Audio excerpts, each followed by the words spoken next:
I was looking for a lightweight box where I can store extra cat gear, and this one by Bazinger really fits the bill.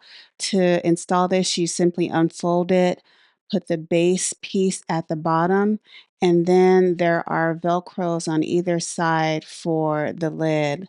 And so once you match up those Velcros, just apply the lid like you see me doing here. And then you have a nice fabric box with a lid.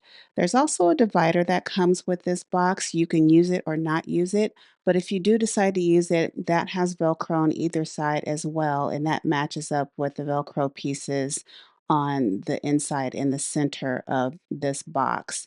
So here you see me applying the divider and you can use that or not use that. It does not affect the usability of this box.